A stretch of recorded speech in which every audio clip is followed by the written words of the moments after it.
Tu sais, j'ai passé la majeure partie de mon enfance et de mon adolescence en tant qu'introverti. Et j'étais ce gamin discret, toujours dans son coin, pas vraiment d'amis, incapable de créer des liens profonds. Et à un moment, j'en ai eu marre. Alors, j'ai commencé à m'intéresser aux compétences sociales. J'ai lu des bouquins comme Comment se faire des amis, parler à n'importe qui. J'ai même regardé des dizaines de vidéos sur YouTube. Tu vois le genre 5 astuces pour devenir sociable. Les secrets pour se faire aimer, mais rien ne marchait. Rien. Et je ne comprenais pas pourquoi. Frustré, je me suis tourné vers autre chose.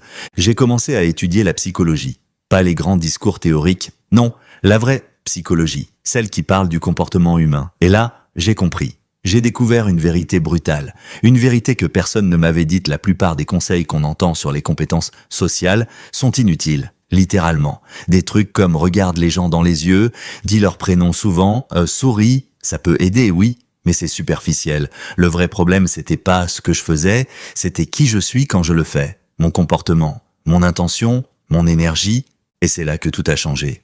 Aujourd'hui, je vais te partager ce que j'ai découvert. Ce qui rend quelqu'un vraiment charismatique. Et je te promets, ce n'est pas ce que tu crois. En réalité, le charisme repose sur 3 piliers. 3 éléments simples, mais puissants, la présence, la chaleur et la force. C'est tout. 3 ingrédients. Si t'en manques un, ça marche pas. Mais si t'as les 3, les gens t'écoutent, te respectent, t'aiment. Naturellement. On commence par le premier, la présence.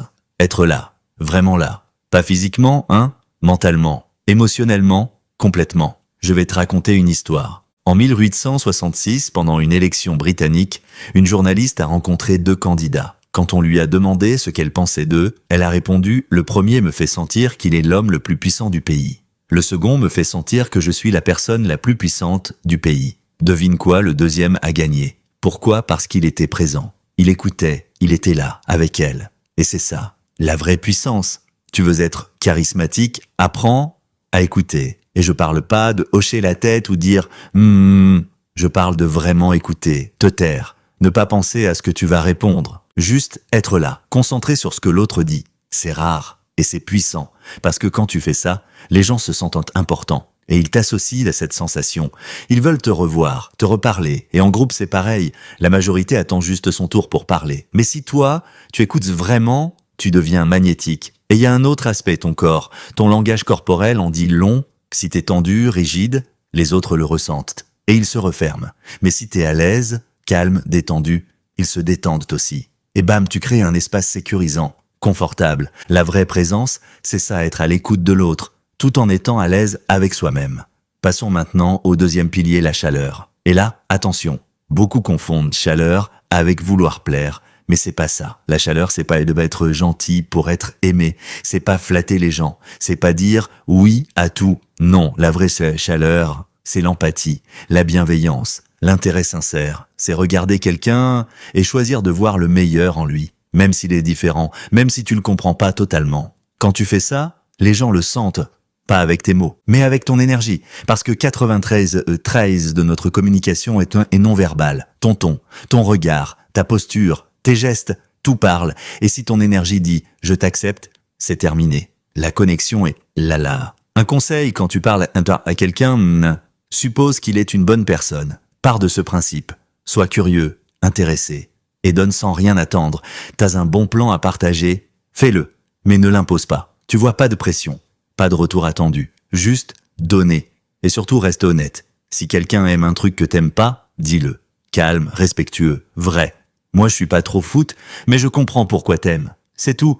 T'as pas besoin de jouer un rôle. L'honnêteté, c'est magnétique et ça construit des liens vrais. Alors oui, parfois tu vas dire à ton pote que son t-shirt lui va pas. Mais tu vas le dire avec tact et il saura que t'es vrai. Et ça vaut de l'or.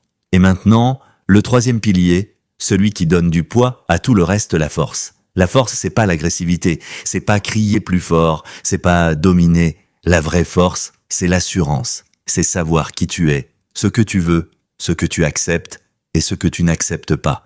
C'est te respecter toi-même pour que les autres puissent te respecter aussi. Alors, quelques règles simples, parle moins de toi. Laisse les autres s'exprimer. T'as pas besoin d'impressionner. Ne cherche pas la validation. Si tu fais un choix, assume-le. T'as pas envie de boire, dis non. Sans justification. Pose tes limites. Et si quelqu'un les dépasse, reste calme. Mais sois clair et assertif. Tu trouves un cheveu dans ton plat au resto, Tu dis quelque chose, tranquillement. Tu mérites le respect. C'est tout. Et encore une fois, ton corps parle. Ta posture, ton regard, ta voix. Si tu veux te sentir confiant, commence par agir comme quelqu'un de confiant. Le corps influence l'esprit. Reste naturel, respire, prends ta place. T'as pas besoin d'en faire trop. L'aisance, c'est une forme de force silencieuse. Et elle attire. Alors voilà, le charisme, ce n'est pas un don réservé à quelques élus. C'est un savoir-être, une posture intérieure, une façon d'exister. Tu veux que les gens t'apprécient vraiment. Sois présent, sois chaleureux et sois fort. Les trois ensemble. Et tu verras, les gens viendront vers toi. Non pas parce que tu les as forcés, mais parce qu'ils se sentent bien à tes côtés. Et au fond, c'est ça le vrai charisme.